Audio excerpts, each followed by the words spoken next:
Merhaba arkadaşlar, kanalıma hoş geldiniz. Bugünkü videomda yeni başlayanlar için kolay ve hızlı Tunus işi kadife ipten bebek battaniyesi yapılışını anlatacağım. Umarım sizler için faydalı bir video olur. Anlatımını yapacağım bebek battaniyesi örgü modelini, ayrıca yatak örtüsü, TV battaniyesi, koltuk şalı, omuz şalı gibi farklı kategorilerde de örebilirsiniz. Gördüğünüz gibi yumuşacık bir dokusu var ve desenin ön yüzden görünümü, desenin arka yüzden görünümü. Modelin anlatımını yaparken kullanacağım ipin markası Himalaya Dolphin Baby. Şu şekilde renk ve lot numarası. 100 gram ve 120 metrelik bir ip. Tığ numarası olarak ise 5 milimetre ile desenin yapılışını anlatacağım. Fakat sizler battaniye örerken ilmekler bu tığlara sığmayacağı için arkası misinalı bu şekilde Tunus tığları kullanabilirsiniz arkadaşlar. Bütün ilmekler buradaki kabloya dolacağından battaniyeyi rahatlıkla örebilirsiniz. Hazırsanız haydi vakit kaybetmeden battaniyenin yapılışına başlayalım. Modelin kurulumuna çok sıkı olmayan zincir yaparak başlayalım. Herhangi bir zincir sayma zorunluluğunuz yok. İstediğiniz battaniye ölçüsü kadar zincir yapabilirsiniz. Ve bir zincir yaklaşık 1 santimetreye tekabül ettiği için 90'a 90 ölçülerinde bir battaniye yapmak için 90 zincir, 100'e 100 ölçülerinde bir battaniye yapmak için de 100 zincir yaparak başlayabilirsiniz.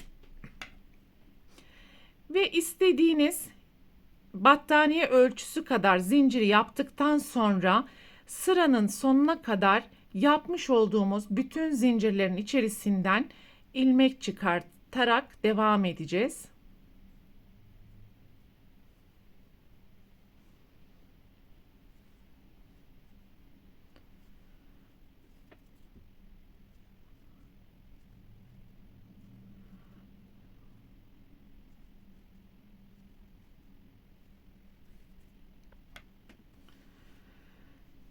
Ve bütün ilmekleri çıkarttık.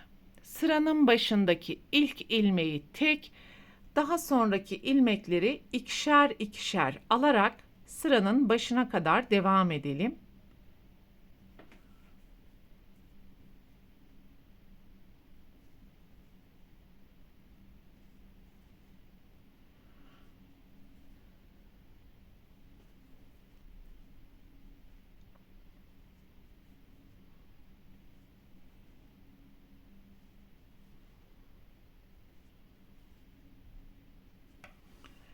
Birinci sırayı bu şekilde tamamlamış olduk.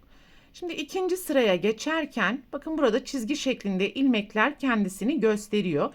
Ve ilk ilmeği atlıyorum. İkinci ilmeği tığın ucuyla bu şekilde sağ tarafa doğru çekerek bu aradaki boşluklardan ilmekler çıkartacağız.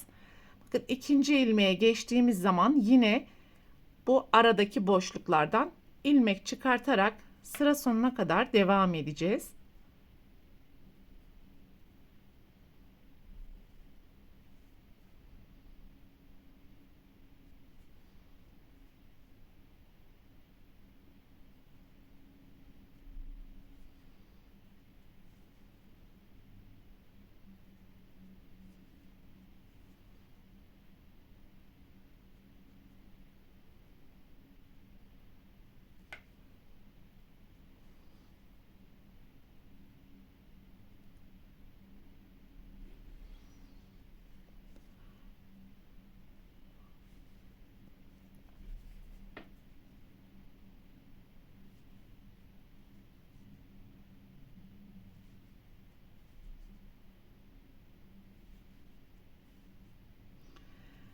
Sıranın sonuna geldiğimiz zaman en sonki ilmeğin içerisinden de tekrar ilmek çıkarttım ve yapmış olduğumuz zincirin her iki kanadını birden alarak bu şekilde ilmeği çıkarttık.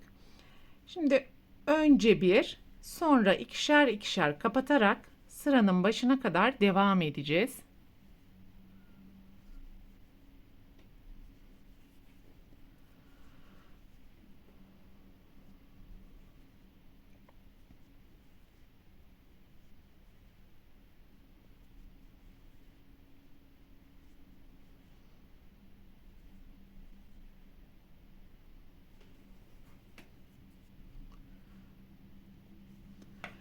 Ve şimdi her sırada desen kendisini tekrar edecek.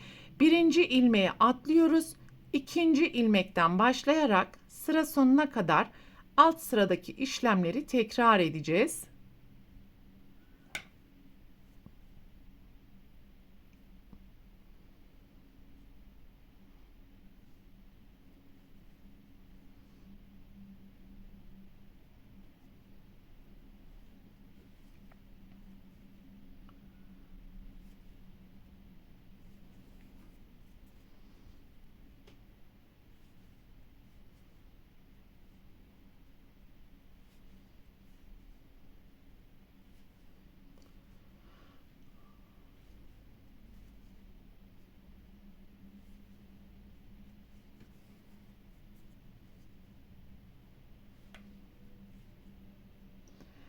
Sıranın sonuna geldiğimiz zaman son 2 ilmeği birlikte alarak sırayı tamamlamış olduk ve görmüş olduğunuz gibi desen de tam olarak kurulmaya başladı.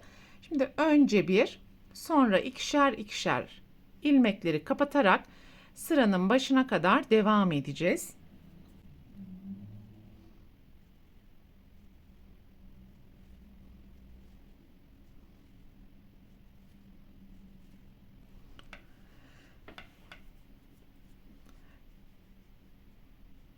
Sıranın sonuna kadar bir kez daha deseni yapalım.